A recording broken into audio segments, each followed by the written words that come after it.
And there we go.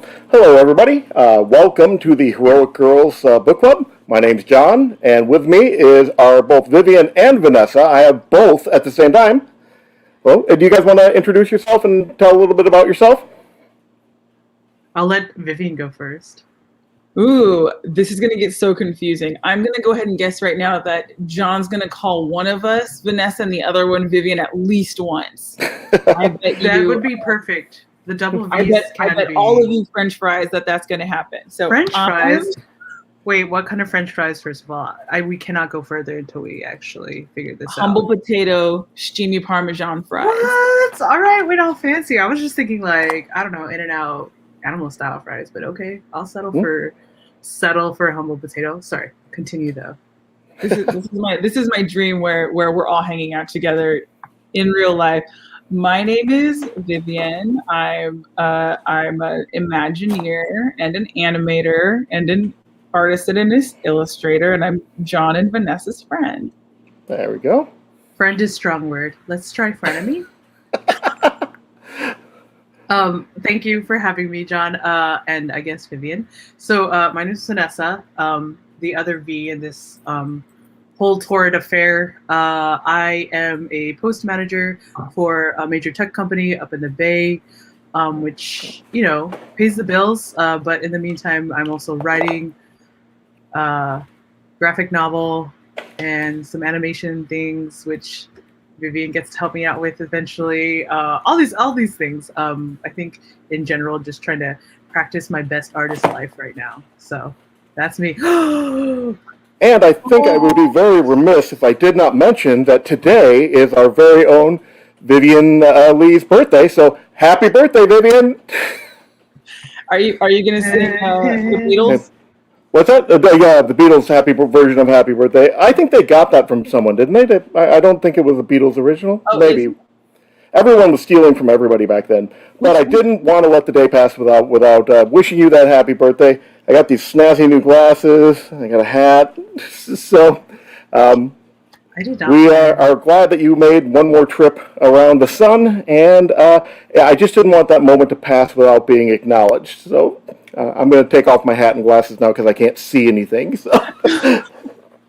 Thank you. I'm so honored. I also had some bananas here. Oh, so but for we're gonna say they say it's your birthday. Banana. We are hot on the visual aids today. So. It's gonna be off the hook. I think we should only sing the birthday songs that will get us in the most copyright trouble. So that's yeah. Do any songs about any other fruit? All right, so what I want to say is we are talking today about, and if you have children, just earmuff them now, it is Dracula, Motherf ker, by Alex De Campi and Erica Henderson. I have been wanting to read this one for a long time. It came out, and I'm a huge Erica Henderson fan, and I mainly knew her from Squirrel Girl, which was, an odd transition over to this material. So it has been on my radar a long time. I was super excited to read this. And does anyone want to volunteer to do the plot summary? And I'm perfectly willing to do that if no one else is game right now. Can I try? You should do it poorly, though. Just a tip. Did you say poorly or courtly? Poorly, but if you want to do it in a courtly fashion, that's also allowed. It's your birthday. You can do whatever you want. You can cry if you want to. Cry if you want to. So this is a 1970s offshoot of the original Bram Stoker Dracula story, which takes the conceit of the original story, which is Dracula uprooting himself and going to the hub of society, to modern London. And this comic takes that story and makes it so that the Dracula who was defeated in the original story has now kind of come to doing the same plan, except for now he's going to 1970s Los Angeles and the adventures that happen to the people who encounter him there. Yeah, I think that's a fair retelling. So yeah, Do you guys want to do art or story stuff first? I'm going to do either way. Let's do story because art is the big thing I think for this book. So Number one, this is a short book. If you were looking for something that you can kill in like an hour, this is the book for you. It is a lot of graphic novels. You say, oh, they could make a movie out of this. This was like you could make like one of those half-hour like Tales from the Dark Side shows, if you're old enough to remember those, or a Twilight Zone episode. It is a very short story, but it's a very good story. I really enjoyed it. It is very punchy and fast-paced. It just keeps moving the entire time. And let's talk about the 1970s, because I think that is just critical to this book. The setting, both the title and the protagonist and the art style, everything lends itself to this 70s vibe and theme. And I think, they kind of subverted my expectations a little bit, because I was expecting our protagonist to be like John Shaft. I thought we were getting Shaft, that we were going to get some badass vampire slayer. Our protagonist's name is Quincy Harker, which is a neat amalgam of Jonathan Harker, who is from the original Dracula, and Quincy Morris, who was his friend from the original Dracula. So those are the two people that together kill Dracula at the end of the original Dracula book. So they set up some expectations. He's named after the two guys that killed Dracula in the original book. We have Dracula, Motherf ker set up, and he could be the farthest thing from this gung-ho action hero that you could possibly imagine. I think the story kind of set him up to be, he was a little bit sleazy, and he wasn't really a great guy, and he also was not very heroic. He just kind of got thrust into this situation, and he just gets carried along by the events. He doesn't really cause much action to occur. He's just there to report on what happens. Does that feel accurate to you guys?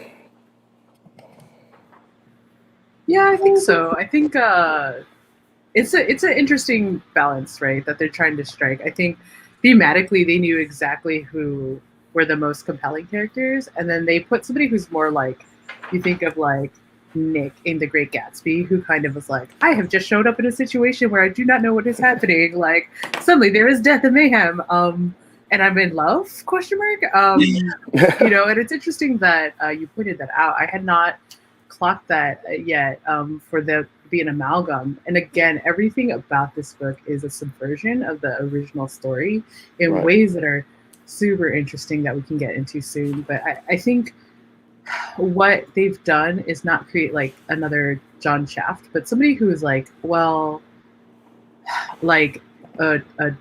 somebody who knows what the right thing is, hasn't chosen it, but decides to face it, even though he's definitely ill-equipped. So in some ways, he's not like a hero or like some kind of badass, the way we think of John Shaft, who's like this invincible character. He's more, I will do the thing that is necessary here. So I like that kind of twist on that as well. Yeah. What do you think, Vivian? Yeah. Well, I think what works so well with it too is, there's parts where I do agree that this is a subversion of the original story, but I do think that there's parts where they definitely are, they kind of work hand in hand, right? Jonathan Harker, who is the protagonist character at the start of Dracula, is someone who is very ill-equipped to handle, like, he's a solicitor, right? He does like real estate. So like, he just is just a guy who gets put in a really weird situation. And he ends up teaming up with people who are a lot cooler than him, like the cowboy that John just referenced, where the part of his namesake. So he's got like, it's like, well, maybe he does have a little bit of that in him. In the original story, the character does kind of have to step up, because he's kind of like, oh, are you going to protect your wife or what from the Dracula? I think he has to do something about it. And then the other thing that I thought was really interesting was making him black. That's it, to me, especially with two white creators, that there was a decision to step away from what would probably be their frame of reference. Like, I almost think about, like, did they put themselves in the shoes of, the white female Dracula, and then they're like, oh, okay, and then our hero will be, this black man. And one of the things that made me think of was that, Dracula preys on those who are weaker than him, right? He preys on women. When women get the Dracula bug, in the original story, she preys on children. So it's almost like everyone is kind of shifts to whoever is the most vulnerable within their societal group. And so it was interesting that, he ends up kind of in the victimhood of like, this is I'm getting a characters in that, and Erica is not white. I'm so sorry. She was white passing when I saw her. Does anybody know? I don't know how Erica is mixed. Yeah, she's very white passing. So I don't know what her life has been and how much she embraces her ethnicity, and I don't know what that ethnicity is. So I'm just gonna tap out. I don't know. I'm not sure where she's at on that, but yeah, I think she is a mix of a couple different things. Okay, cool. But yes, I did think that was interesting for for him to be a man of color. Yeah, I thought that they, going again with the 70s vibe, I thought that this had a lot of the themes and settings and things of blaxploitation movies. In fact, specifically, it's only for the most obvious of reasons, I kept thinking of Blackula, the Black Dracula, which is an awesome, awesome movie. If you haven't seen it, it looks campy and everything, but it's actually a really well done vampire story. Much better than the one that Eddie Murphy did later. I didn't care for that one, but A Vampires in Brooklyn, that was it, yeah. Much more money behind that one, but didn't care for it as much. So, yeah, I had that kind of feeling of, again, because of the title and the color palette and everything, I was firmly in the whole 70s blaxploitation genre. I kind of had some of the characters, at any rate, felt like they could have been pulled from that. It's like Dracula showed up in the middle of a blaxploitation flick. I had a different kind of take on the protagonist, and that is, I think the real Quincy there is just basically the narrator, and the real protagonist, the real struggle between good and evil is happening, or evil and less evil, is happening behind the scenes. I think it's the brides versus Dracula. It felt to me like Quincy was just getting pulled along the entire time. He didn't have much of a choice in anything that happened. The only reason he was still alive was because the old brides of Dracula, who are still around, saved him at least twice.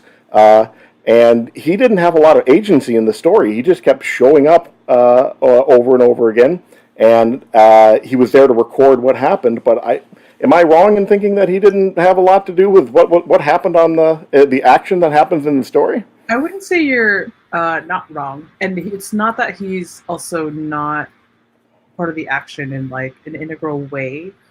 Because he's the one who will literally get ripped apart very easily, right? Several times, right? He gets his ass saved like so many times. Sorry, small children at home. I think the thing is, there's a point where he makes a decision, though, where the question is like, this is a trap, right? And to him, he's like, well, I still got to make a score. But that's like, that's like macho men talk for like, I'm gonna go in there.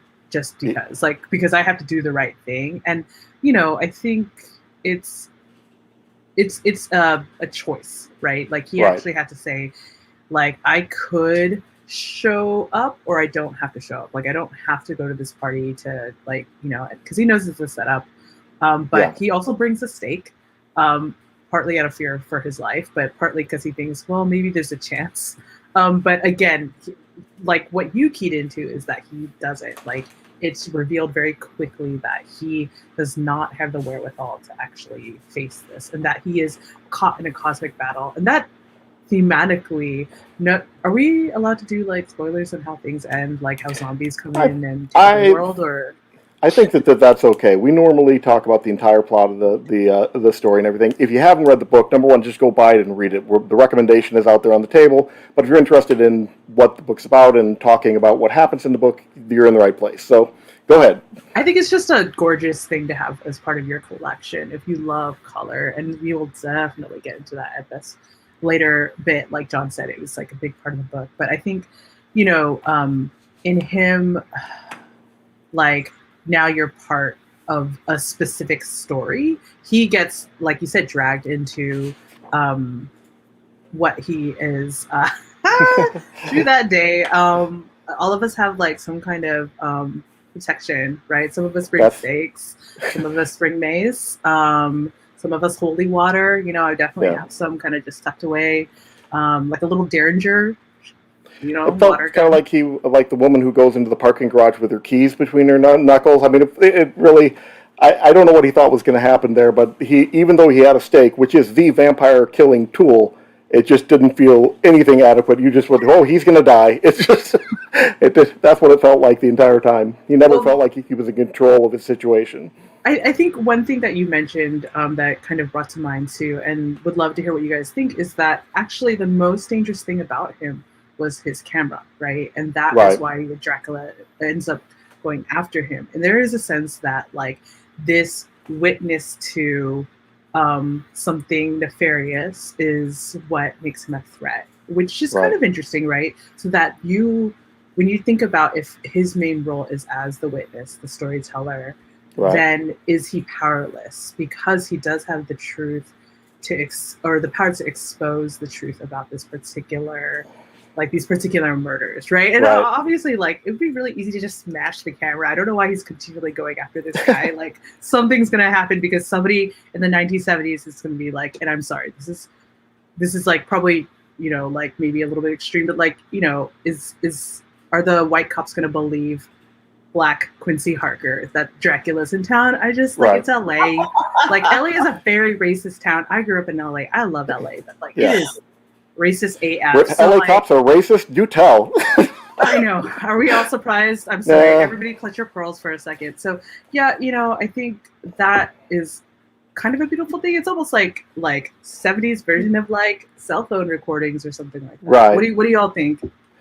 Well, I mean, the camera was super important. I do agree. On the other hand, he was a paparazzi, basically, and not even, I mean, you think paparazzi is about as low as you can go on the photography scale, but no, his specialty is finding dead bodies of beautiful women and then shooting them in a way that sexualizes the women after they're dead. His editor at one point tells him, said, "Oh, I can give you this much for them, but at least you could have like pulled up her dress a little bit so we could see some more leg, or if you had boobs in the shot, we could give you this amount of money." So. Boy, it just made me feel dirty even reading it. I mean, he basically has been making his living by sexualizing and unfairly sexualizing and sometimes women who are dead. I mean, there's no fair way to sexualize somebody once they're dead. That's down the table. But he doesn't even leave them in their found state. He evidently it's not beyond him at all to dress them up a little bit and try to make them look more provocative than whatever happened. So yeah, I do think that, and yeah, it did occur to me that as the ultimate witness, the pictures don't lie. We did not play the game where vampires and people did not show up on film, which you see sometimes in movies and stuff. He has pictures that seem to record the reality around him, and didn't have that. Oh, there's nothing on the photo. There was a couple scenes where he was developing the pictures and stuff, and I thought that was going to happen, and it didn't. So, just to set the stage for that. So, Viv, what do you think about the camera and do you have camera thoughts? Yeah, well, now I'm just thinking about like what we do in the shadows, and they can't take photos of each other, so they draw so they can see what each other look like in their outfits. I didn't really catch that with the camera. That's such a great MacGuffin to be and it's something that's important to everybody, right? That's like you were saying is Jonathan's means of of his livelihood, and then it's Bebe Beaumont. She's an actress, right? So the camera also has kind of an important, has a special importance to her as well. Yeah. It was, let's talk about Baby a little bit, because that's probably the other major player. We have the brides, we have Dracula, we have Quincy, and then Baby's the other mover and shaker in the story. She's the one that brings Dracula back to life. He's been I guess kind of dead. That's kind of how Dracula always is. But his first set of brides, the ones that were with him in the original Dracula story, had turned on him and imprisoned him in a coffin by stabbing him through the heart, and then put him in the coffin. And as long as no one removed the stakes that had run him through, he was trapped there in his coffin forever. Bebe is a aging film actress who evidently is, has lost some of her youth and beauty, and she wants eternal youth. So she actually frees Dracula on purpose to bring him back to life in order to get that eternal youth and beauty. And that's shown throughout there as one of the kind of tricks that Dracula plays. Dracula is a manipulator, and he's manipulating these women in order to get what he wants. So he promises them that money, beauty, power, all those things. Alex De Campi, in the back of the book, actually talks a little bit about this and says that that's the reason she made Dracula hideous. She didn't want to have a good-looking Dracula because she said, then you could say, oh, poor them, they're just victims because they were seduced by this, the illusion of love or something like that.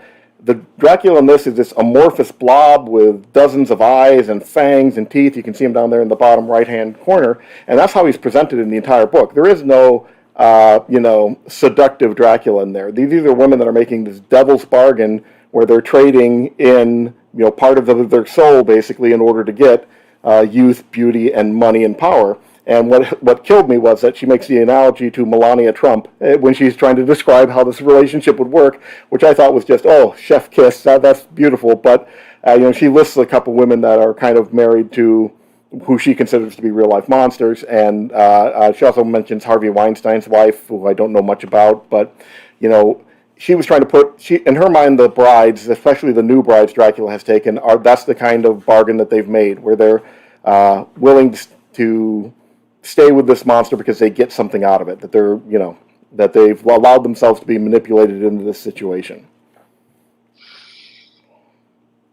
I've stunned the room.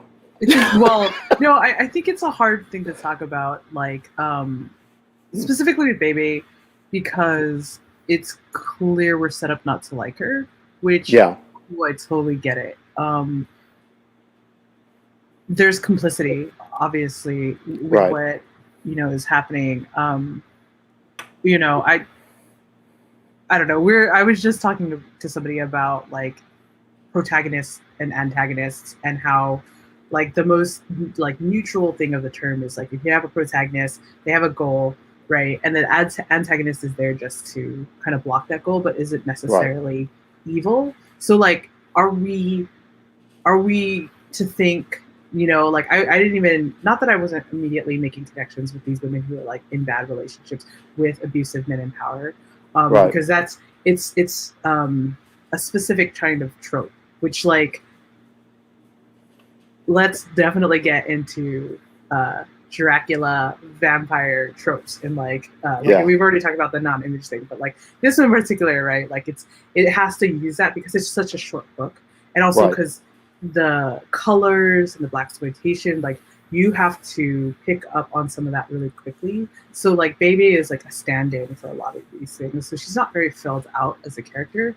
But there's gonna always be a little part of me that's like, I'm not here to necessarily excuse, but like if we give the brides humanity back, right? And they are vampires and they've obviously done some bad shit of their own. Sorry. I'm gonna stop cursing on this podcast. Like, but like, like, do we then extend that to Baby? Because like, I'm immediately like, I hate her. Like, I hate her guts. Like, she just went and like unleashed Dracula. Like, whatever's coming to her that's like, bad. At a party, let it. Yeah. Then everyone ends up at the party dead. She brings them back when she's having a party at her house. And Dracula kills everyone in the house except for her. That's how Quincy gets involved, is he's going there to shoot all the dead bodies at the party, including, I believe, if I was tracking it right, because, art sometimes, Erica's art is not always representational, and sometimes it's a little hard to read, but I think he had gotten a picture of Bebe dead, and then he tried to sell those photos, and they said, nope, she's having a press conference right now because she came back to life, so that made his photo of her deceased kind of useless. So, well, I think kind of like, to what Vanessa was saying, though, I think that it's interesting to have, like you were talking about complicity and stuff like that, like having Bebe exist and having the brides exist, right? And knowing that the brides have already been through what Bebe's going through right now. Right. So it's like there is a way back, right? And the brides are trying to talk sense to her, right? And then she is, I guess you'd say maybe too far gone, or maybe not far gone enough, right? Because the brides lived for a really long time in their state, and that's why they were able to like overcome Dracula in 1880 in Vienna. It is mentioned that the previous brides, the old brides and the new brides, because Dracula has 3 new brides too. He has Bebe, and then I'm not sure we even got names for the other 2. They just showed up. So one of them was found as a body down by the river, and then there was another one, and I don't remember where she came from. So because I don't believe the other 2 new brides actually are named. but there's a warning there saying that, Dracula pits you against one another, and to see who's the favorite and stuff, and that's how he wins. Basically, is that he keeps you at each other's throat, trying to prove that you're the special one.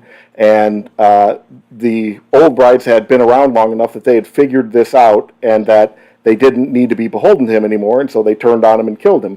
And they try to rescue Baby. They actually try to make that reach out attempt to get her on his side, on their side.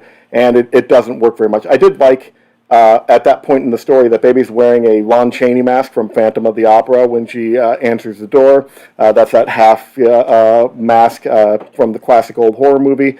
Kind of put me in the mood of Sunset Boulevard, like we had that she was this aging actress. That's the kind of character I think maybe we were reaching for.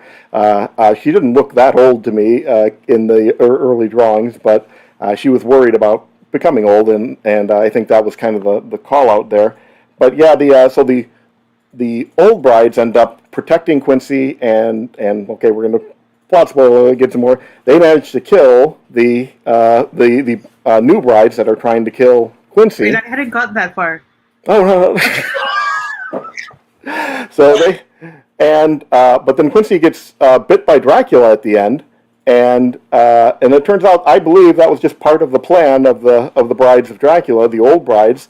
Last time they put him in a coffin to trap him, and this time they kill him. They managed to completely destroy Dracula. It's mentioned that Dracula somehow he gets these brides and he kind of feeds off them and their power, and then when they get powerful enough, he kills them and absorbs whatever power they've gained for himself. He repeats that cycle over and over again. And they figured it out and imprisoned him. But they mentioned this time, said, we learned from you. So we've been doing, basically the implication is they've been doing this too. They've been taking brides or husbands or whatever and training them along as like kind of acolytes, and then basically turning on them and feeding them on them at some point, which brings us to the ending of the book. Are things going to work out for Quincy? Because I'm not so sure that things are going to work out for Quincy. My impression is that Quincy has been turned into a vampire. It's almost explicitly stated, but not quite explicitly stated. He wakes up after having been bit by Dracula, and then they killed Dracula. He wakes up, the three brides of Dracula are still there, or I guess widows of Dracula at this point, and they have champagne glasses up, and one of them says, "Welcome to the club." And you go, well, okay, I guess that's about as big a tell that he is now a vampire as you can possibly imagine. So I was thinking of that, and I thought, oh, maybe it's like if he's like one of the like super vampire team, they're going to go right wrongs. And I went, oh no, wait, they've been grooming people and marrying them and grooming them along and then killing them the way that Dracula did. I said, I'm not sure Quincy's going to do real well here. This is like where True Blood begins, actually. Like, yeah. I mean, this is like True Blood meets Charlie's Angels. Like, he's the new Bosley. How long will he last? I think he's more like the new Renfield. I'm just not sure that he's going to last very long at all. I was thinking he's going to start eating bugs and things. Yes, but he did get turned into a vampire, but they had mentioned during their fight to Dracula that they had been basically grooming brides and husbands to sap their power away this entire time that he was interred in the coffin. That's how they got strong enough to actually kill him.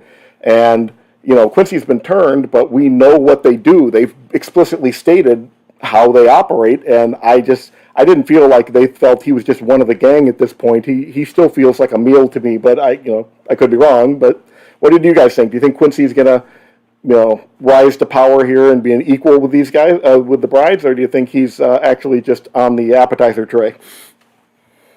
Let Vivian go first. Okay, so just based off the framing of these three panels, I thought they were drinking his blood. Like, I thought that somehow they had drained him into these cups because it's so close to the front of the frame at the end, and it's got this neat little highlight to it that you can see specifically. Right. And I was like, oh, are they, it's almost like he's the pig on the spit. Yeah. I do think she has an extra glass, though. Like, I don't think she's holding it for the other vampiress that she's about to offer. Oh, yeah, she does have two glasses in her hand in the middle panel. But there's three of them, and the other one isn't holding a glass. The center one isn't holding a glass. Well, we can't see her right hand, can we? So it's possible. Yeah, because there's three glasses in the end frame. But I'm not saying that you're wrong. right? Yeah. Like, it's not that you're wrong necessarily that he's not being drained, but They're not there's telling me I'm wrong. It's my birthday. oh sorry. Sorry. Everybody remember not to correct the birthday girl even when she may be wrong. Yep. So, But look at the bottom frame. yeah, I See how think the hand is. I think she's holding it out for him. I think I'm going to go against the birthday girl on this. I think because we see the person that we didn't see with the glass before, she has one in that bottom frame. So I think it has to be she's handing one, and she's also saying welcome to the club. I'm not saying you're wrong about it being blood. I'm pretty sure it is, but I think that, again, is going into the theory that he has now been turned into a vampire. But I think we can, why not both this? I think he's both a vampire and the pig on the spit. I think he's being used to do that. Oh, producer Patty had something up there and I lost it. Okay, so that is her hand, and he has one up to her mouth. So I think producer and Patty and I are as one, but that's not to say they are not sick enough to make him drink his own blood. Like, yeah, well, I guess that's quite possible too.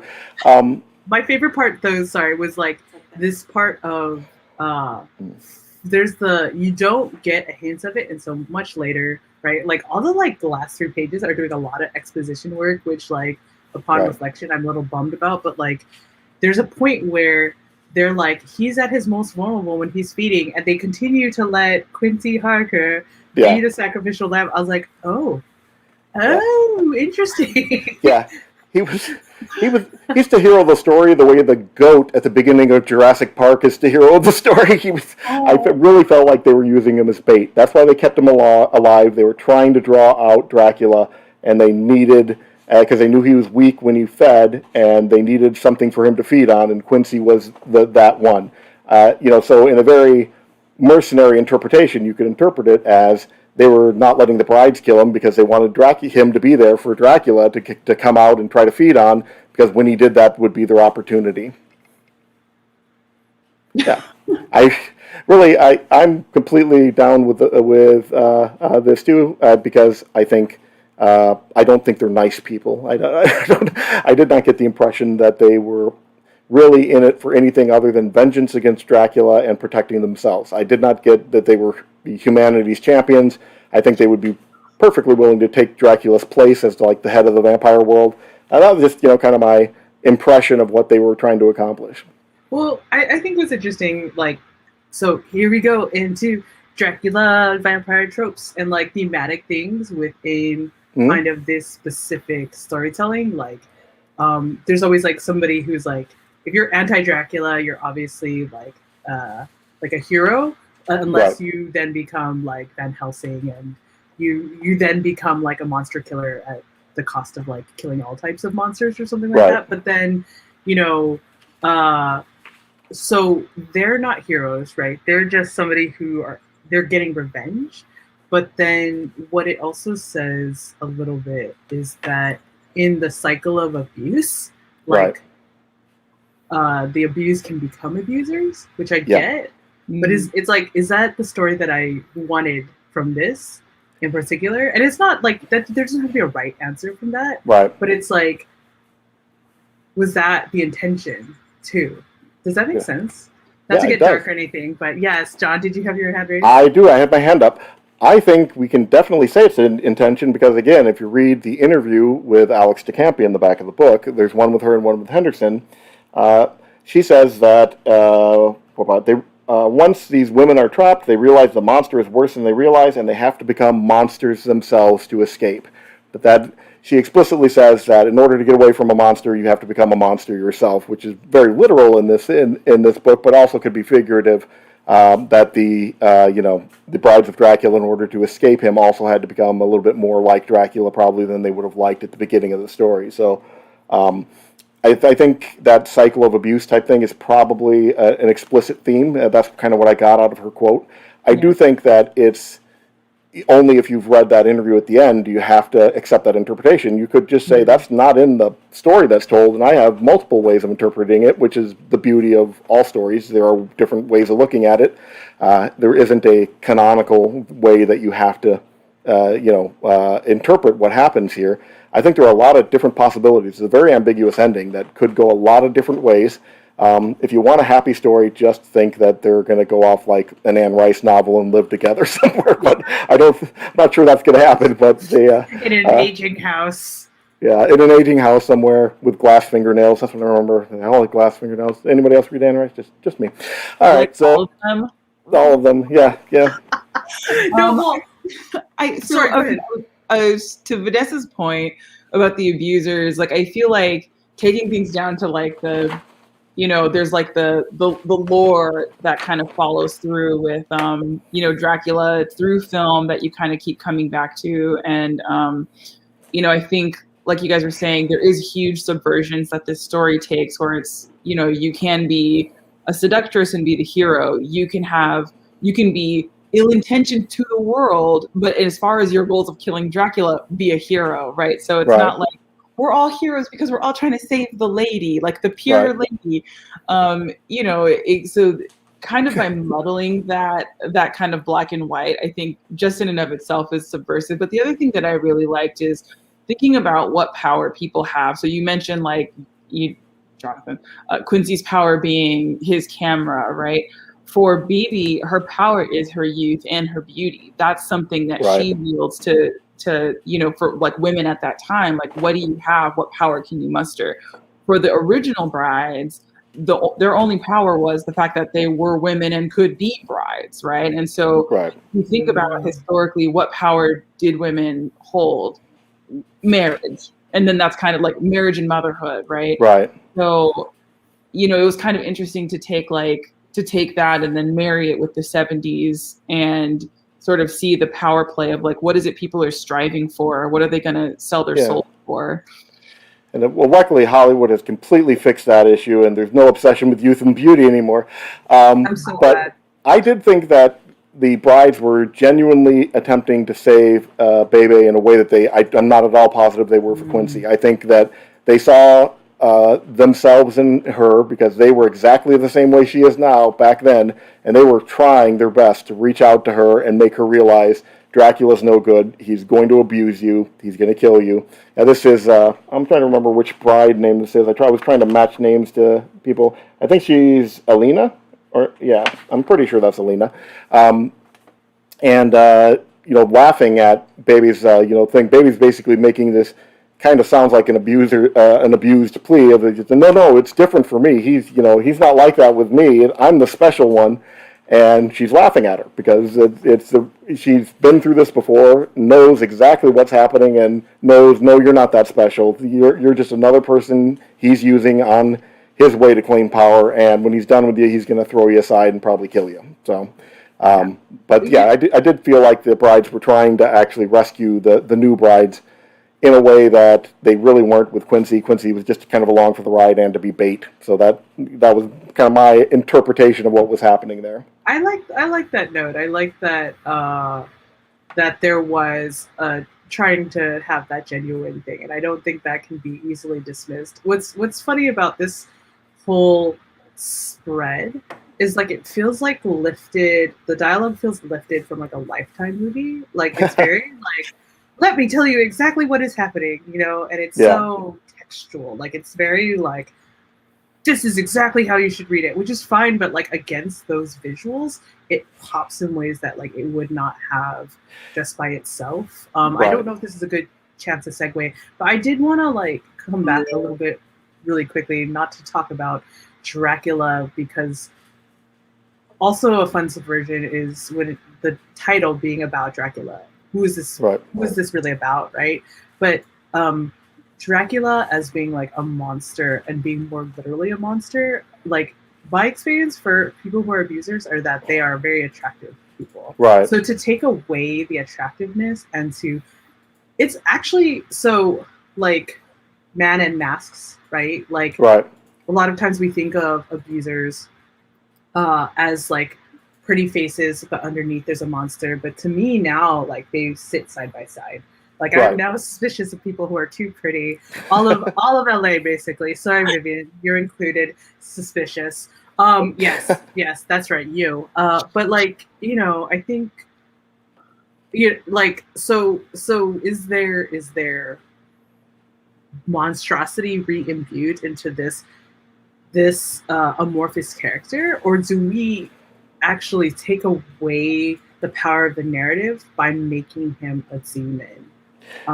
Does that make sense? Yeah, I think there was some intention to make to make the brides walk into the bargain they're making with the devil with their eyes wide open. This isn't a case where they were seduced in by a physical appearance or anything. They knew they were dealing with a monster. They're making a deal with the devil, and they know it. It's not, oh, he looks pretty and he's hypnotized me, so I think he's some royalty or something like that. This is, I know exactly what he is, and I'm willing to do this because I get something that I want, and I'm not going to let him manipulate me. Somehow I'm going to come out on top and better in this deal that I've made. And the old brides at some point figured out, no, we're not going to come out on top on this unless we get rid of him, because that's the only way that you can come out on top. And the new brides that Dracula's picked up in L.A., they're brand new, and they have not learned that lesson yet. So they're still basically doing what Dracula wants because they think that he has things to offer them and to give them in the future, not realizing that the end result's probably going to be that they're going to die. Yeah. I did want to point out, in the sorry to talking about the book, but in the original book, none of the female characters have any kind of consent or agency when it comes to their interactions with the Count. He's like a mist that reigns over them. He's and kind of just like, yeah. And it's not even explicitly stated as hypnotism. It's almost more like they're asleep. He's more like a roofie situation. Right. So even in this case, that's kind of how I was seeing him. Like, I don't know if they're actually seeing a wall of eyes.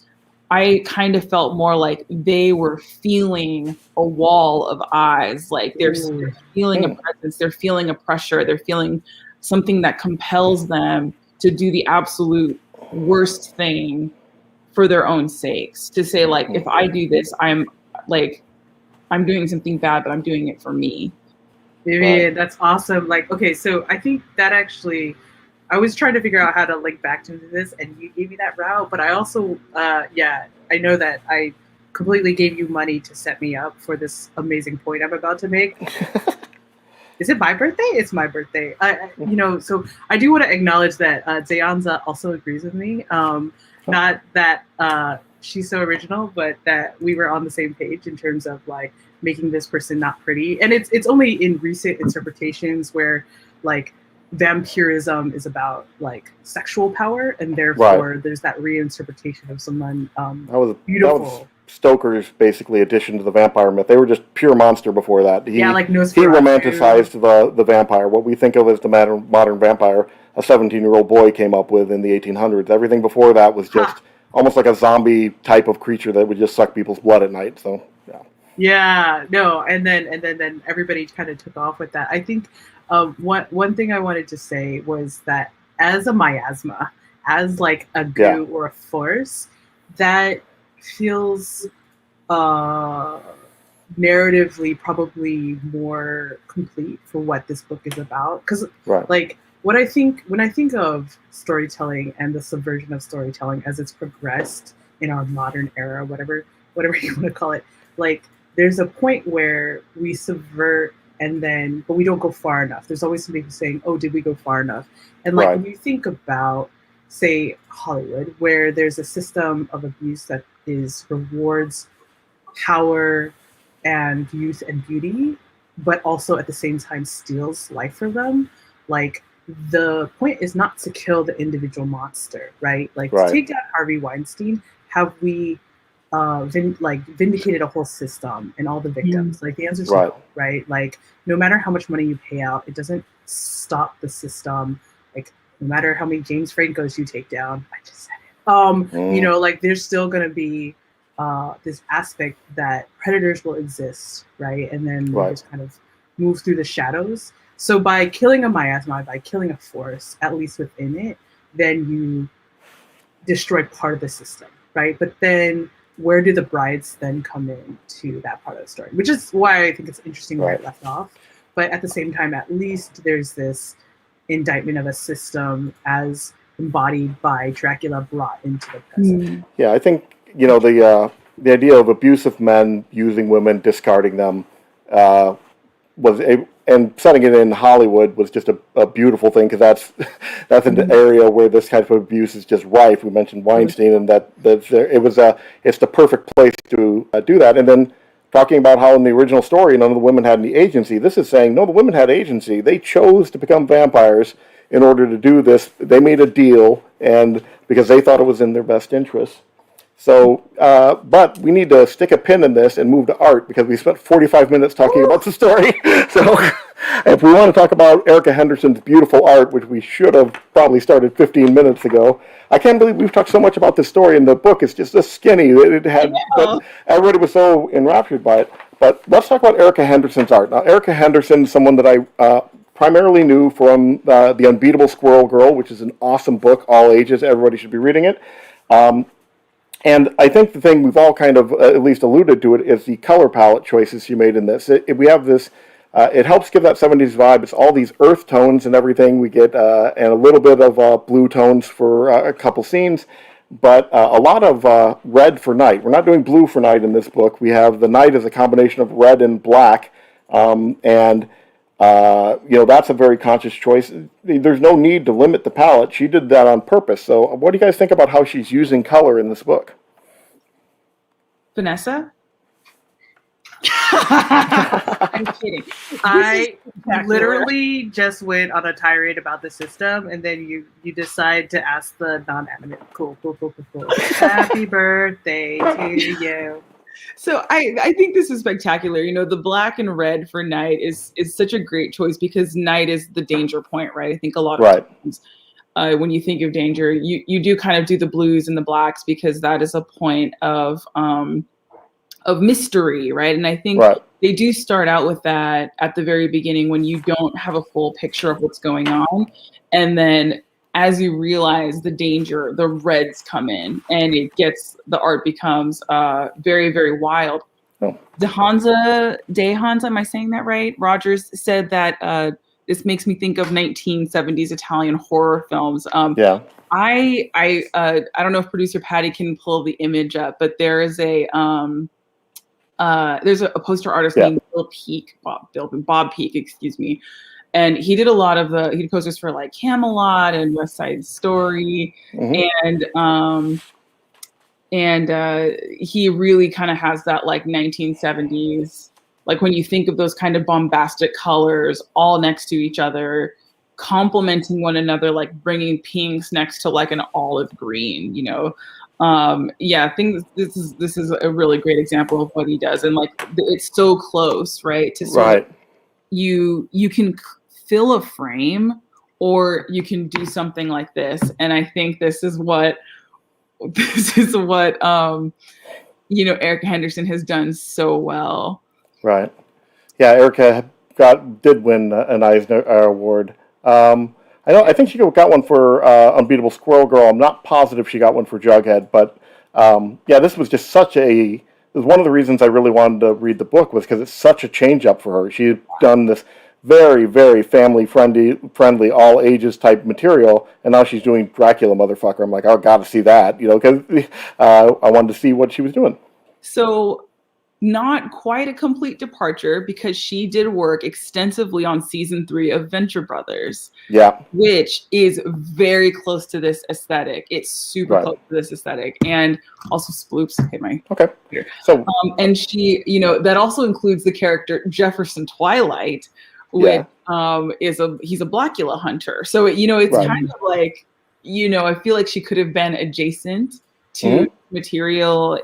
She was working on she was doing storyboards for them, I think. She was doing storyboards, but she was also working on background. She had also ended up picking character work and stuff like that. So she had actually done a lot of work on that season. And she did say something that was really funny that I think Vanessa will know how I feel about this. But she was talking about how she'd originally gone into animation and then felt like, she didn't want to be a cog in the machine, because she didn't want to be the person who lit the hair for 3 years, right? And so I worked on this film. I did nothing. She wants to be involved. She wants to have her hands on everything. And I think you can really see that in this story. She's not just somebody who's taking the words and then putting it to page. The words are in the page. The action is spread beautifully. The layouts are absolutely gorgeous. Even right here, like the teal of the figure popping against the explosion. Right. You'd never think to be like, okay, like we're gonna have an explosion. The person's blue and the fire's pink. You know, Right. But it works so well. I mean, this reminds me of like a blacklight poster, and then some of like maybe the Beatles' Yellow Submarine type art with the kind of bubbly art of the explosion and stuff like that. Yeah, go ahead, Vivian. I love the raising hand system. When there's three of us, this is actually working. She worked on Beatles Rockstar. There you go. The Beatles rock band. She cut trailers for them. Was like a job that, because I think like a lot of people who are, she is film, she's TV, she's video games, she's worked around everything. This is one of the coolest embodiments of Dracula that I think was in the book. There were so many. He was changing, but you always recognized him. I think this might have been one of the brides. At the end of it, the brides turned into like multi-eyed dog wolf things and attacked him. So that he was still his amorphous blob self, and the brides were showing that they had become the monster. They also could do some of the things he could do. I was going to point out another thing about the use of red, because it was the red for night thing. I loved how we had story and art coming together there, because I mean, we had these surreal moments with like multicolored pink and teal explosions and things like that. And then we had them using red and finding reasons for the scene to be cast in red. A couple of times it's the light of sirens, because because Quincy is responding to a murder, and there are sirens out there, and we're getting the impression he's being lit by the sirens. And then another section where it's just solid red all the way through, he's in the dark room, and you use a red light in the dark room in order to develop pictures and not have them get overexposed. And so there were, when possible, they came up with story-driven reasons for the entire page to be bathed in this blood red light, which just worked so well thematically for the story. Do we have access to any of the scripts? Because I think what's probably also happening is that Erica and Alexi are like, I feel like it would be amazing to see some of the discussion around red, how early. Oh, see, I did not buy the book. I got it. It's like been read on my Kindle, which is like, yeah. But so you miss out on some of that background stuff. And just as somebody who's writing a graphic novel, I love to see those conversations, because it's like, how much is it coming from Erica and how much is it Alexi, right? And to be fair, it's just a few pages of script. We do not get the whole thing. We don't get the notes back and forth. They obviously worked well together. Either they were just simpatico and had this hive mind thing going, or I'm sure there were back and forth. I want to express this idea. What if we did this? And going back and forth. And that's something that people often miss, is that in great graphic novels, the artist is contributing to the story too. That's been that way since the beginning, basically. Especially since everything post Marvel Revolution. And Marvel, that was their whole thing. Stan Lee would just basically give the outline of a story, and the artist is the one who came up with all the character beats and stuff.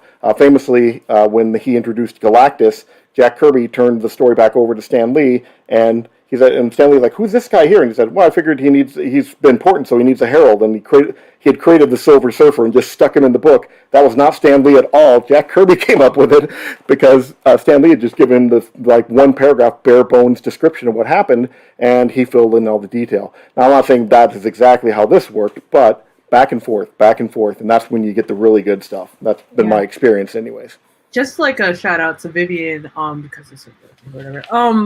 Like, I think one thing that she helped me realize was like that the animators would take acting classes, right? The directors would take acting classes so that we could learn how to speak to the actors, but the animators were taking acting classes because they wanted to see what their expressions were so they could animate them, right? So there's a sense that when the animator or the artist, the colorist, whoever is expressing into that moment, like they have access to all of their mirror and their own facial expressions as things are happening. And so that ad that happens with the illustrator is like a hugely important, aspect of that. I mean, we saw it in Laura Dean, you see it in Monstrous, right? That collaboration where there's the words, but then the artist then transports it to that next level, based on all the discussions and the work that they probably would do together, especially with more independent comics, right? This is like I think also it probably helps a lot. I was reading that, or I was listening to an interview, and Alex De Campi said that she often letters her own comics. And I thought that was crazy. I'd never heard anything like that before. And she did say, like, yeah, it's very unusual. And so if she's working with somebody who's gonna, one of the things that made me, I smiled when I saw it, is there's a character who's running, and at her feet it says tack, tack, tack. And the words tack, tack, tack are coming close, like they're getting larger, as though it's visual, it's audio, but it's there on the page. Right. It's such a wonderful marriage of what comic books are and the medium and everything. It's we're getting close to the end, so I did want to bring up, what do you think about Erica's level of realism versus cartooning? Because she is not a super realistic artist most of the time, but much more so here than she was in Squirrel Girl, where the anatomy and everything was simplified and exaggerated quite a bit more. But she is not one of those artists that you look and say, oh my gosh, that could be a photo of somebody. That's not what she's doing. It's not what she's trying to do. So how did we feel about how she illustrated people in the book? Well, everything is just, it's a design strategy. It's a filter that the world goes through, right? So even with Squirrel Girl, that does have it has its own anatomy, right? Everyone functions around its own physics, its own anatomy, and its volume. And what makes it works is that is the whole content goes through that filter. Right. So it's not like one person is living outside of it and everyone is, that's when things can be discombobulated. This has gone through what I would think is sort of a super flat filter. That's what gives it that amazing poster feel. That's why the line work, which looks like a brush, which would give you a flattening effect, it doesn't quite give you that. The heavy brush stroke can be the line of something. It can be a shadow. It can be a lot of different things. And it's maintains its weight and its texture, and it serves a lot to illustrate movement. And because she does leave brush strokes, which immediately gives you motion energy, right? So she's, I wouldn't call this I would actually say that this is something that's realistically rendered, because you can sort of that's the car, that's the human face with its two eyes, right? And everything here, this is realistically rendered. And then I think where it's really successful is when you hit that wall of the monster, and you lose your sense of spatiality, because it just kind of looks like a void of horror. And so I think that those two things living side by side creates its own type of realism. He's almost Lovecraftian. I just thought of that now. He very much feels like a Lovecraft monster, but not racist. So that. So he's better. It gave me chills. So something that she definitely was pulling from was a Japanese yokai art. Oh yeah. And then also a comic book called Full Metal Alchemist, which goodness knows I'm obsessed with. But there's a character called Pride, who is a wall of eyes. And a book we've read earlier, Monstrous, had a lot of this type of art in it as well. So that was Sano Takeda, right? Sana, thank you. Sana Takeda's art in Monstrous, which again, if you want to read one of the most gorgeously illustrated books on the planet, that's definitely one to pick up. So we have to wrap up. So this is, I think, a big thumbs up from everybody. Everybody down with, okay. This is a great book. Really enjoyed it. I loved getting a different side of Erica Henderson than I had seen before. But we need to talk about, so Dracula, Motherf ker. They actually bleep out the two middle letters to protect sensibilities, and then I don't know what the point of that is. I'm offended. Yeah, I'm offended. But the inside, you're seeing people just, dead left and right, but we're not going to say a curse word. And so let's talk about next month. Producer Patty, do you got the book for next month? She's bringing it up. So my heart's a pitter-patter. We have Moon Girl and Devil Dinosaur, which, one of my favorites. This is a book that is getting hopefully made into a cartoon. They've been talking about it for a while now. Lawrence Fishburne's production company has optioned this for a cartoon. Moon Girl and Devil Dinosaur is about Lunella, and I'm trying to remember her last name, a little black girl who is the smartest person on the planet in the Marvel Universe. She is smarter than Iron Man, she's smarter than Tony Stark, she's smarter than Bruce Banner, she's smarter than Mr. Fantastic, Reed Richards, by a test, and she's fully aware that she's smarter than everybody on the planet, and through a series of comic book type happenstance, an intelligent, bright red Tyrannosaurus Rex from the past appears in the future, and they become best friends. So it's a little girl genius and a intelligent giant Tyrannosaurus Rex going on super heroic type adventures together. And yeah, I absolutely love it. The art is by Amy Reeder, who I really, really enjoyed. She did Rocket Girl, which I believe someone got a poster signed for me at Comic-Con one year, a little sketch done of that. And so yeah, so it's a great book, and I'm really looking forward to reading it. I have only gotten pieces of it here and there, but I'm excited. Everybody excited for Moon Girl? Yay! All right. Well, Is that like a Tyrannosaurus? Yeah. Oh no, that was my Kermit. Yeah. Yeah. Like she had Muppet arms. I got it. So, well, thank you guys so much for doing this with me today, and I really enjoyed the conversation. It's just such a great book, and I love talking about books, and you guys make it so easy. So yeah, join us next month. We're going to talk about Moon Girl and Devil Dinosaur. You won't have to earmuff the kids. You can actually sit them down in front of us. There's not be anything that they can't see or hear in that conversation. So we're doing a big change up ourselves. We're going super family friendly. It's great for adults to read and even better for kids. So if you have kids, go ahead and put this book in front of them, and then have them join us next month, and we'll talk about Moon Girl and Devil Dinosaur. All right. Goodbye, everybody. Perfect. See ya. Bye. Happy birthday, Vivian. Yay. Oh.